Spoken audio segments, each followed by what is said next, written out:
직장에 목숨 걸지 마라. 직장인 패러다임이 우리가 가장 극복하기 어려운 패러다임일 것이다. 또한 다른 무엇보다 이것이 백만장자 지망생의 발목을 많이 잡는다. 사람들은 심기일전에서 새로운 비즈니스를 시작했을 때조차 창업했다기보다 스스로 고용했다고 생각하는 경향이 있다. 아직도 수동소득의 기본 원칙을 제대로 이해하지 못해서 그렇다. 직장을 구해서 자기 시간을 남의 돈과 맞바꾸며 사는 것이 좋은 생각처럼 보일 수도 있다. 실제로 사람들 대다수가 당신에게 그렇게 말할 것이다. 하지만 시간은 당신이 가진 자원 중 유일하게 재생 불가한 자원이다. 당신이 가진 가장 값진 상품을 소정의 금액에 넘기는 것은 끔찍하게 비생산적인 일이 아닐 수 없다. 직장인이라는 패러다임에서 벗어나라. 우리는 직장 생활이 돈을 버는 최선의 방법이라고 교육받았고 그 영향 때문에 개인 사업을 하려면 반드시 경험과 노하우가 있어야 한다는 생각에 집착한다. 이는 사실과 거리가 멀다. 우리는 매일 살아가면서 다양한 교훈과 영감을 얻는다. 다름 아닌 이것이 경험이다. 우리는 이를 소득 창출을 포함해 삶의 여러 분야에 적용할 수 있다. 직장인은 일을 하는 동안만 돈을 받는다. 그렇게 일하는 만큼만 벌어서는 진정한 부를 창출하기 어렵다. 반면 수동소득은 24시간 내내 발생하는 수입이다. 노동시간과 비례하지 않는 소득을 창출하는 시스템이다. 밥 먹고 잠자고 휴가를 즐기는 동안에도 돈이 들어온다고 생각해보라. 얼마나 멋진 일인가. 씨앗을 심어 놓으면 당신이 옆에서 지키고 있지 않아도 나무가 자라는 것과 같다. 당신이 보고 있지 않아도 강이 흐르는 것과 같다. 돈에도 같은 능력이 있다. 주당 40시간 근무 원칙은 임의적 발상에 불과하다. 일주일에 몇 시간을 일하든 무슨 상관인가. 내가 이 책을 쓰는데 1년이 걸렸다고 치자. 이 책이 6개월 만에 쓴 책보다 2배의 가치가 있다고 생각하는가?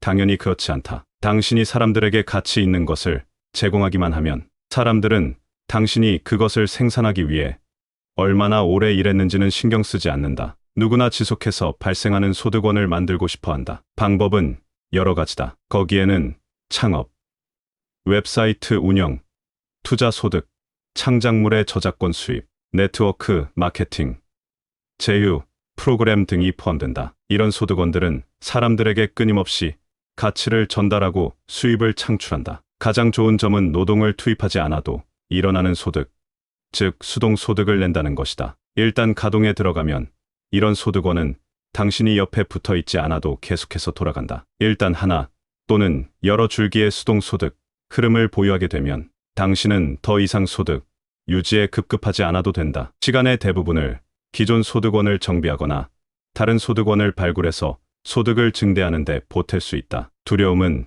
때로 강한 힘을 바란다. 특히 직장이라는 심리적 안전망을 떠난다고 생각하면 두렵기 짝이 없다. 하지만 사실 그 안전망은 우리의 주입된 인식에만 존재한다. 언제든 해고 통지서를 받을 수 있는 곳에 진정한 안전이란 없다. 그런데 만약 당신에게 누구도 막거나 끊을 수 없는 소득원이 하나 이상 있다면, 그렇다면 당신은 자신의 운명을 완전히 자신의 통제 속에 둘 수 있게 된다. 당신의 승인 없이는 누구도 그 통제권을 가져가거나 규칙을 바꿀 수 없다. 통제권 없는 안전은 없다. 피고용인은 그 누구보다 통제권이 없는 사람들이다. 목표는 언제나 비현실적이어야 한다. 우리는 마음속에 가능성보다 획득 가능성의 관념을 만든다. 그래서 목표를 세울 때 자신이 획득할 만한 것을 먼저 정한 다음 그 제한적인 목표를 달성하기 위한 단계를 밟는다. 좋은 예가 있다. 흔히 사람들은 목표를 잡을 때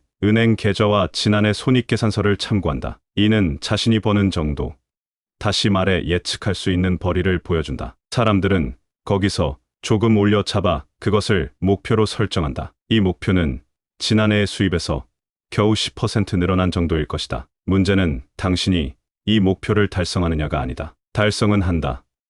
어쩌면 바로 그게 문제다. 목표가 애초에 너무 한정적이었다. 자신이 진정으로 원하는 것이 무엇인지 숙고하는 대신 가시권에 있는 목표에 이르기 위한 일련의 자잘한 단계에 자신을 우겨넣은 것이 문제다. 이는 작은 목표이기 때문에 적은 노력이 필요할 뿐이고 따라서 당신을 앞으로 밀어주지 못한다. 이런 비교 역설은 비즈니스 영역에서도 자주 발생한다. 모든 기업의 임원은 매년 다음 해 매출 예측에 들어간다. 그들은 아마 목표치를 올해 매출보다 10% 높게 잡을 것이다. 이는 지극히 낮은 목표다. 하지만 그들은 최소한의 노력으로도 달성이 분명한 목표를 원한다. 한편 이사회나 기업주는 대개 매출 30% 이상 증대라는 훨씬 공격적인 목표를 요구한다. 그러다 반발에 부딪혀 20%로 물러난다. 이쯤 되면 목표라기보다 예상이다. 그들은 업계 1위가 되기 위해 분투하는 대신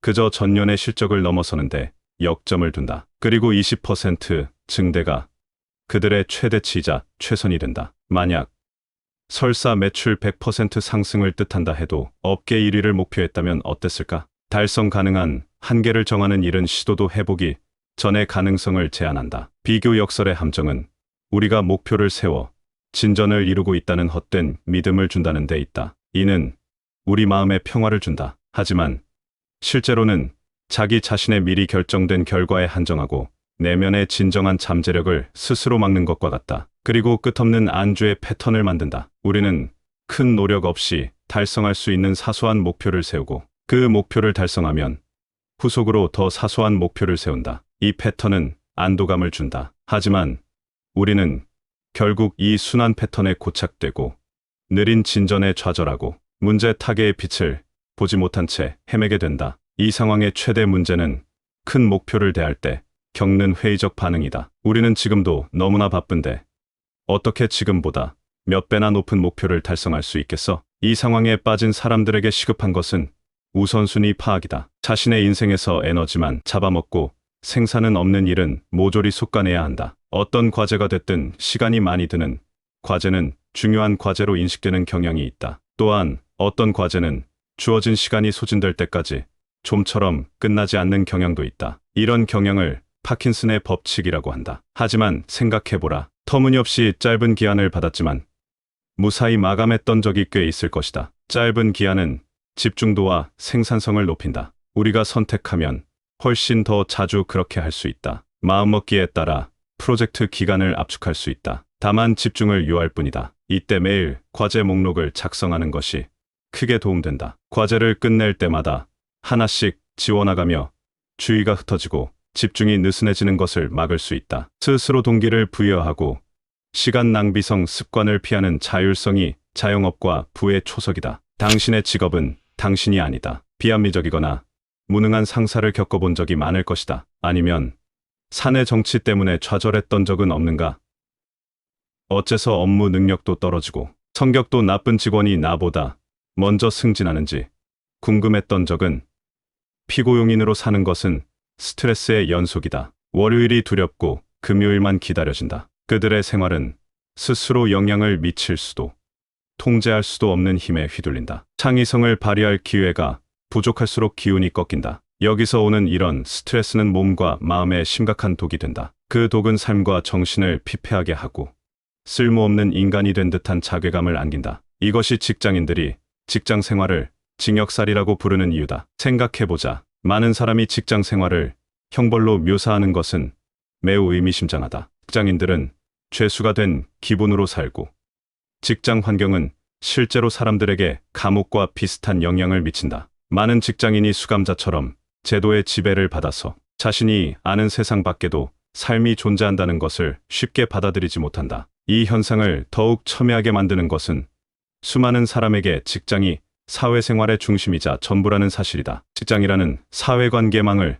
떠나는 일은 마치 가족을 떠나는 것 같은 타격을 준다. 직장인들은 좋거나 나쁜 경험을 공유하며 서로 간의 공통점이 너무나도 많아지고 급기야는 같은 회사에 소속되지 않은 사람들과는 대화조차 어려울 정도가 된다. 이런 유대를 깨고 홀로서기를 한다는 것은 단지 겁나는 수준을 넘어서 무리를 떠난 양이 된 기분을 느끼게 한다. 어떤 면에서는 기분이 아니라 사실이다. 무리의 패러다임과 뿌리 깊은 믿음들을 버리는 일이기 때문이다. 이런 변화에 준비가 되어 있지 않은 사람들은 금세 다시 직장인의 삶으로 돌아간다. 소득을 얻는 방법은 시간 제공이 아니라 가치 제공이어야 한다. 남들에게 가치를 제공하고 거기에 합당한 가격을 요구할 방법을 찾아야 한다. 당신이 직면할 최대 장애 중 하나는 다음과 같다. 바로 남에게 제공할 가치를 찾지 못하는 것이다. 이 장애를 만나면 다른 사람 밑에서 일하는 게 자신이 할 수 있는 최선이라는 생각이 들 수 있다. 자신이 무가치하게 여겨질 수도 있다. 하지만 이런 생각 패턴은 당신에게 내재한 직장인 패러다임의 잔재일 뿐이다. 삶의 목적에 집중하고 꿈을 시각화하자. 당신에게는 세상에 엄청난 가치를 제공할 역량이 있다. 사람들이 그것을 위해 기꺼이 금전적 대가를 지불할 것이다. 당신이 이 진실을 곧 깨닫지 못한다면 그 이유는 딱 하나밖에 없다. 바로 두려움이다. 당신의 직업은 당신이 아니다. 그것은 당신이 진정 누구인지도, 당신이 세상에 무엇을 제공할 수 있는지도 정의하지 못한다. 당신의 진짜 가치는 당신의 직업이 아니라 당신이 먹은 마음에 기반한다.